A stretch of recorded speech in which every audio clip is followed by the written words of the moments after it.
Guys, my last video on this channel was trying to alert you on the evil that is going on in South Africa. The silent extermination of white South Africans, especially the white farmers called the Boers. I played this clip for you guys in my last video, but my main purpose was channeled around making you guys aware of what is actually going on in South Africa, because honestly the media don't want you to know about this. But in today's video, guys, I am going to be dissecting this particular video from another angle. We're going to be focusing on the ramifications of granting Black South Africans their wishes. What is actually going to be the repercussions of taking all the lands from the white farmers who are, by the way, feeding the whole of South Africa and feeding other parts of Africa? What will actually happen to South Africa when all the lands are forcefully taken away from the Boers and given to the Black people there?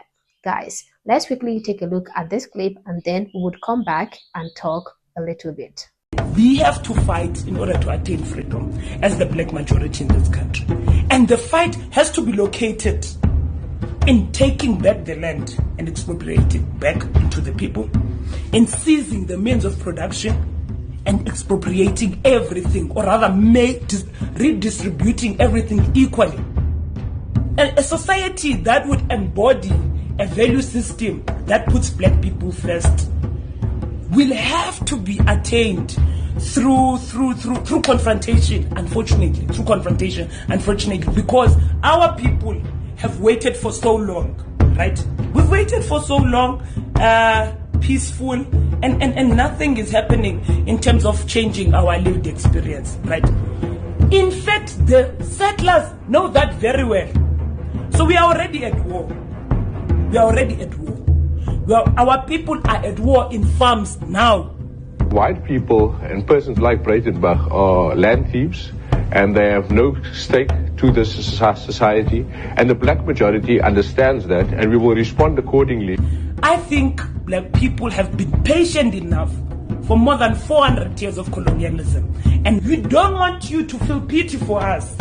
We are coming for you, and we are going to get everything that you owe. So yeah, Black people are willing to forcefully take properties from white South Africans, and they are going to achieve that by fair or foul means. You heard her. She said they are coming for the Afrikaners, and yes, we are seeing the effects of her threat on white South Africans in the form of farm murders that is disproportionately affecting white South African families. We are also seeing the directives from popular and very powerful politicians like Julius Malema calling for the killing of white South Africans and chanting, "Kill the Boer, kill the farmers."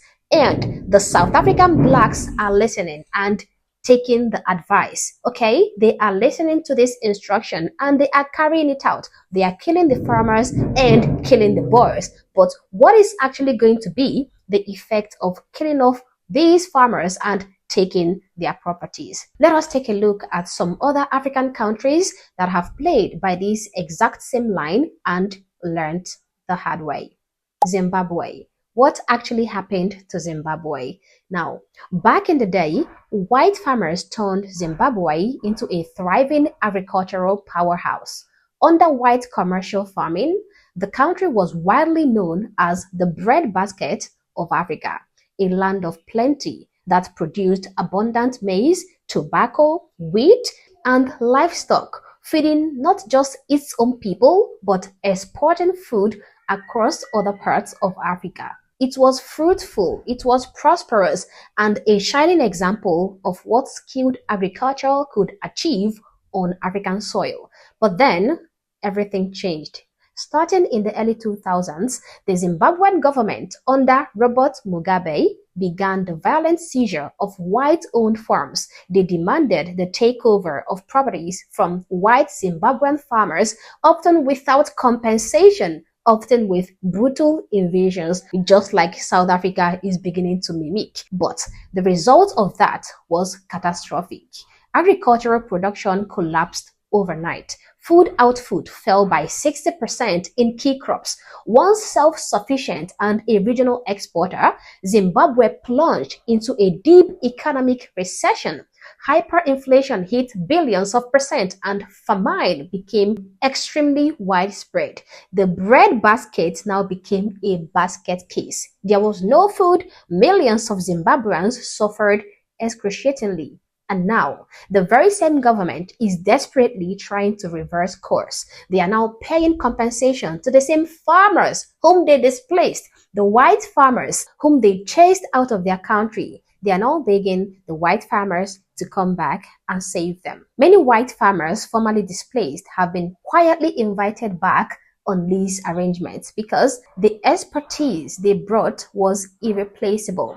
The government that chased them out is now, in fact, begging them to come back. They are begging the skilled white farmers to return and help revive the land they once made productive.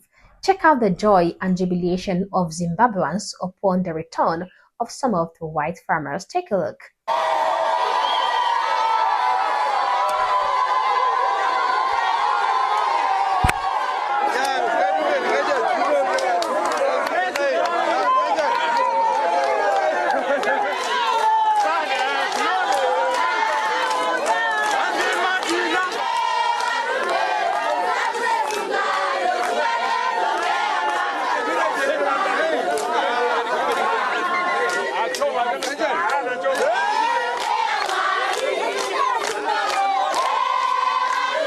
The story of the downfall of Zimbabwe is not ancient history, my people.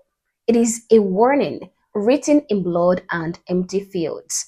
The fate of South Africa is going to be 10 times worse than that of Rhodesia, which is Zimbabwe, if they persist on this same path. There is a reason why South Africa is the most developed nation and the most prosperous nation in all of sub-Saharan Africa. That reason is white people. I know so many people are going to suffer heart palpitations because of this simple truth, but that is the truth and I'm not gonna sugarcoat it. White people in South Africa made South Africa what it is today. The white farmers in South Africa are very, very few, very, very small in number, yet they are able to feed the whole of South Africa, including some other African nations, because of their expertise, their efficiency, and their discipline. Black South Africans lack the know-how on land management. They don't have what it takes to make these lands productive.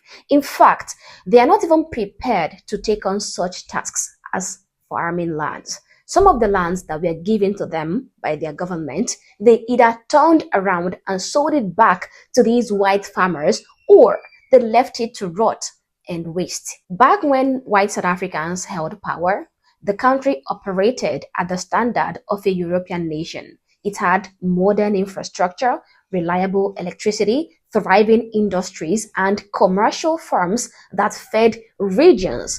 South Africa was not perfect, yes, no country is, but it was a powerhouse on the African continent, a place where things actually worked. Then power was handed back to black people. And what did we see, guys? A complete rundown of the entire country. For years, South Africa became crippled by rolling blackouts, load shedding that plunged homes, businesses, offices, and even hospitals into darkness because state-owned Eskom was mismanaged into the ground. The country fell into shambles, sky-high unemployment, rampant crime that made daily life a gamble, crumbling roads and water systems, corruption scandals that looted state enterprises, and a brain drain of skilled people fleeing to safer shores or for greener pastures. And this is not unique to South Africa, guys. We have seen the exact same pattern repeated almost across all of Africa. White people arrive, they build, they engineer, they create, turning barren lands into productive farms, laying railroads, erecting power plants, and building modern economies. And then the black people get greedy and they chase them out. Black people take over power. And what we see is the country is run into the ground. Instead of maintaining what was built by the white people, everything rots and falls apart from neglect. Then the blame game starts all over again. it is always the white man's fault. Some people seem to believe that if they just seize what white people invented, engineered, and built, those things are going to magically stay maintained and even improve by themselves over time. But reality, real life, keeps proving them wrong. Take a look at India. How are those legendary British-built railroads holding up after decades of post-colonial management? They have required constant, massive government intervention just to function. And in many places, they have suffered from decay and underinvestment. Africa is the perfect example of this particular cycle.